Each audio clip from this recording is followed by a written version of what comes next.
Now that we've migrated the user's mailboxes, they're going to want to access that content. So what we're going to talk about in this module is the different mailbox access considerations and how to configure them, because not only are they going to want to access it from Outlook, they may want to access it from their mobile device. So what we're going to do in this module is take a look at how they can access their mailbox from what was previously called OWA, which is now called Outlook on the web. We're also going to look at active sync, so the synchronization process between their mobile device and their mailbox takes place, and the steps needed to be completed to allow users access to their mailbox from their mobile device. Let's talk about Outlook on the web, or the OWA. This provides our users access to their Exchange Online via browser. They don't need to be using the Outlook client. They can access, even from a kiosk machine, via a browser, their email inbox, which provides them that access anywhere, anytime, any place. The ability to access their content is enabled by default. It is at high risk when using a public browser, especially if you're asking them to provide a password. So be careful about that and educate them on the fact that, hey, if you're going to access your content remotely, using a public browser, be careful about the credentials being passed in clear text. And they can also use their personal mobile device to access their inbox. And you can promote security by disabling access. And we have a couple different ways we can do that. One is by using the Exchange Admin Center. The other is by using a PowerShell command. And that PowerShell command is set-cas mailbox. Along with that, you're going to want to use the OWA enabled parameter with a $true or a $false to either enable or disable it. In addition, Exchange Active Sync, we want the ability to allow the users to synchronize their content from their mailboxes to their mobile device. This is also enabled by default. We also may want to promote security by disabling access. We don't know where our end users are. If there's any risk of that information being captured, we may want to be a little bit more strict and promote security by disabling that access.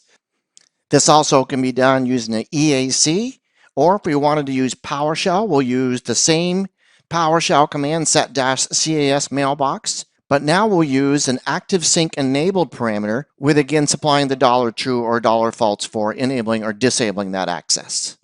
Mobile device access, we have complete control over using device access rules.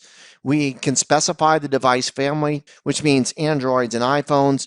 The model of the device, I can get right down to a specific model within that device family. And then the three connection options that we have are allow access, block access, or quarantine, which means at a later date, we can determine whether or not to allow or block access to that content.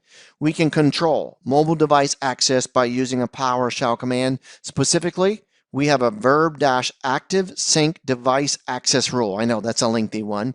We have new, get, remove, and set for those PowerShell command options used to control mobile device access. Let's step out to our desktop and log into our Office 365 tenant and take a look at how we can control mobile device access at a per user basis, as well as configuring policies and rules within the Exchange Admin Center. So here we are in the Exchange Admin Center, and I'm on the default landing page, the dashboard, and I'm going to go under Recipients, and you notice we have my account, Don's account, and Linda's account. If I click on Linda's account, for example, over on the right-hand side, it gives me information about her. Let me scroll down. You're going to see we have unified messaging. That's disabled by default, so we have an enable button.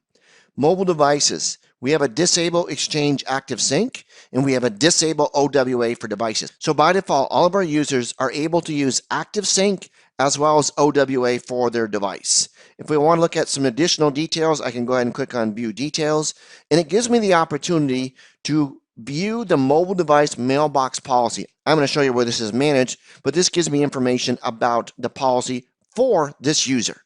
Go ahead and cancel on this. If I scroll down just a little bit further, we have the email connectivity. This is the new Outlook on the web instead of the OWA that we were used to in previous versions.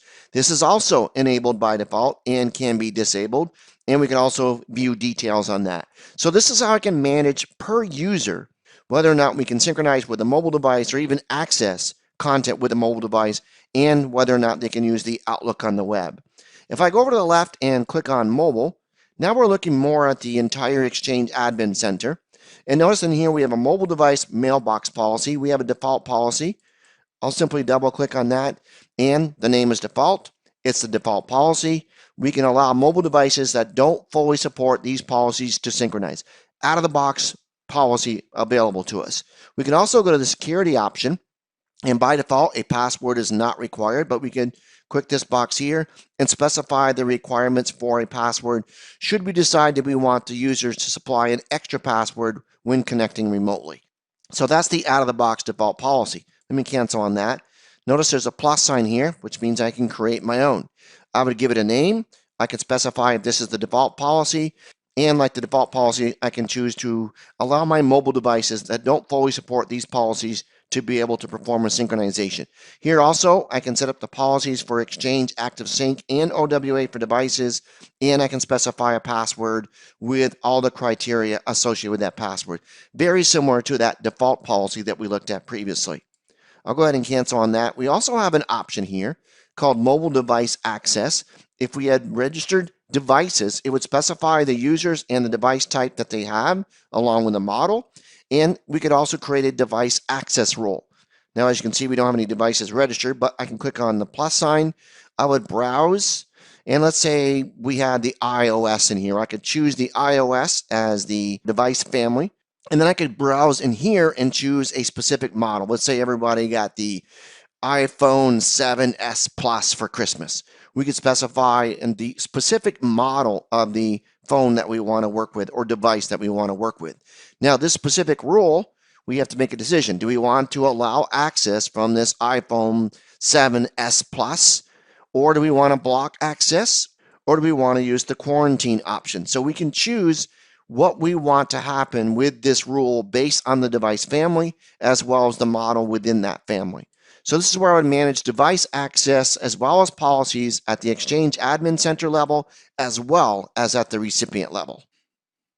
In this module, we got to discuss and explore OWA, or the new Outlook on the web, as well as the configuration and use of ActiveSync and how to control access to mobile devices. In our next module, we're going to take a look at security considerations and configurations for Office 365's Exchange Online.